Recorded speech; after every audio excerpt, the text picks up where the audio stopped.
ब्रह्मरूपमादिमध्यशेषसर्वभाषकम् भावषट्कहीनरूपनित्यशतमदयम् ब्रह्मणोऽधिगोचरं च नेति नेति भावितम् त्वं नमामि देवदेव রামকৃষ্ণমীশ্বরম।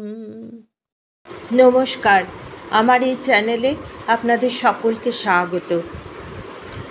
ঠাকুর শ্রী শ্রী রামকৃষ্ণ পরমহংসদেব, শ্রী শ্রী মা এবং স্বামী বিবেকানন্দকে আমার সশ্রদ্ধ প্রণাম জানিয়ে শ্রীমকথিত রামকৃষ্ণ কথামৃত থেকে আজকের পাঠ পড়ে শোনাচ্ছি।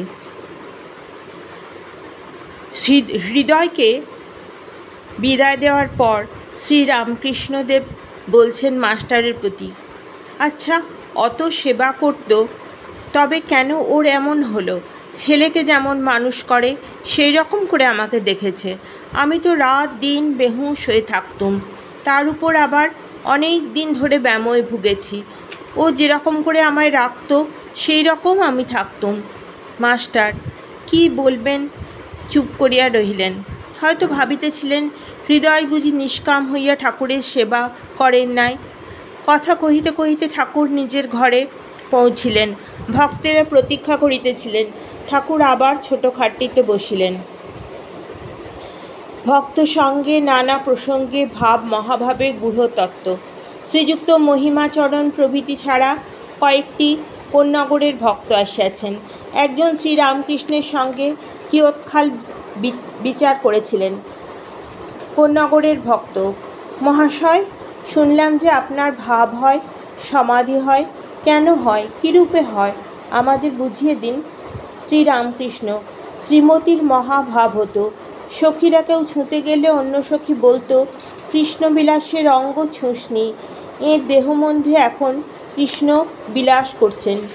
ঈশ্বর অনুভব না হলে ভাব বা মহাভাব হয় না। গভীর জল থেকে মাছ এলে জলটা নড়ে, তেমন মাছ জলে হলে জল তোলপাড় করে, তাই ভাবে, হাসে, কাঁদে, নাচে, গায়। অনেকক্ষণ ভাবে থাকা যায় না। আয়নার কাছে বসে কেবল মুখ দেখলে লোকে পাগল মনে করবে। কোন্নগরের ভক্ত, শুনেছি মহাশয় ঈশ্বর দর্শন করে থাকেন, তাহলে আমাদের দেখিয়ে দিন। শ্রীরামকৃষ্ণ, সবই ঈশ্বরাধীন। মানুষে কি করবে? তার নাম করতে করতে কখনো ধারা পড়ে, কখনো পড়ে না। তার ধ্যান করতে করতে একদিন বেশ উদ্দীপন হয়, আবার একদিন কিছুই হলো না। কর্ম চাই, তবে দর্শন হয়।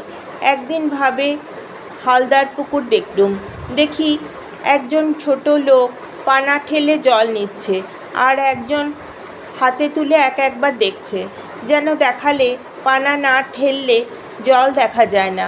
কর্ম না করলে ভক্তিলাভ হয় না, ঈশ্বর দর্শন হয় না। ধ্যান, জপ, এই সব কর্ম, তার নাম গুণকীর্তনও কর্ম, আবার দান, যজ্ঞ, এসবও কর্ম। মাখন যদি চাও তবে দুধকে দই পাততে হয়, তারপর নির্জনে রাখতে হয়, তারপর দই বসলে পরিশ্রম করে মন্থন করতে হয়, তবে মাখন তোলা যায়।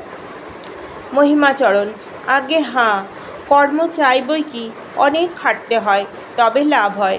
পড়তেই কত হয়, অনন্ত শাস্ত্র। আগে বিদ্যা জ্ঞান বিচার, না আগে ঈশ্বর লাভ? শ্রীরামকৃষ্ণ, মহিমার প্রতি, শাস্ত্র কত পড়বে, শুধু বিচার করলে কি হবে? আগে তাকে লাভ করাবার চেষ্টা করো। গুরুবাক্যে বিশ্বাস করে কিছু কর্ম করো। গুরু না থাকেন, তাকে ব্যাকুল হয়ে প্রার্থনা করো। তিনি কেমন, তিনিই জানিয়ে দিবেন। বই পড়ে কী জানবে? যতক্ষণ না হাটে পৌঁছানো যায় ততক্ষণ দূর হতে কেবল হো হো শব্দ। হাটে পৌঁছিলে আর একরকম, তখন স্পষ্ট দেখতে পাবে, শুনতে পাবে।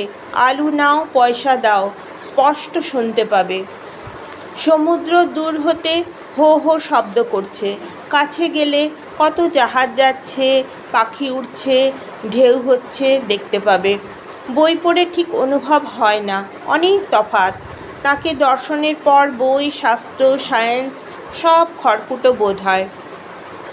বড়বাবুর সঙ্গে আলাপ দরকার।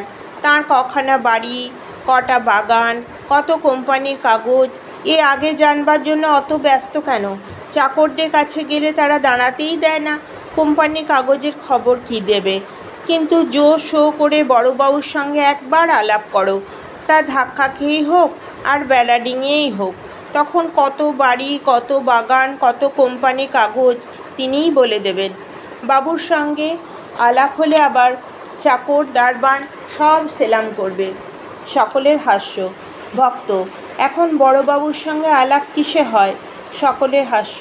শ্রীরামকৃষ্ণ: তাই কর্ম চাই, ঈশ্বর আছেন বলে বসে থাকলে হবে না, জো শো করে তাঁর কাছে যেতে হবে, নির্জনে তাঁকে ডাকো, প্রার্থনা করো, দেখা দাও বলে ব্যাকুল হয়ে কাঁদো, কামিনী কাঞ্চনের জন্য পাগল হয়ে বেড়াতে পারো, তবে তাঁর জন্য একটু পাগল হও, লোকে বলুক যে ঈশ্বরের জন্য অমুক পাগল হয়ে গেছে, দিন কতক না হয় সব ত্যাগ করে তাকে একলা ডাকো।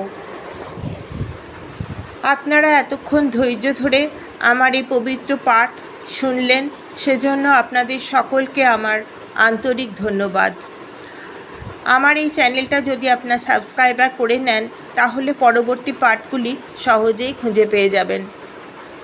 নমস্কার। ঠাকুর শ্রী শ্রী রামকৃষ্ণ পরমহংসদেবকে আবার আমার ভক্তিপূর্ণ প্রণাম জানিয়ে আজকের পাঠ এখানেই শেষ করলাম। ভালো থাকবেন। ধর্ম কর্ম বারকম লোক ধর্মচারণঞ্চ সর্বধর্ম কোবিদম ত্যাগি গেহি সব্য নিত্য পাবনং কৃপঙ্কজম ত্বং নমামি দেবদেব রামকৃষ্ণমীশ্বরম ত্বং নমামি দেবদেব রামকৃষ্ণমীশ্বরম तं नमामि देवदेव रामकृष्णमीश्वरम्।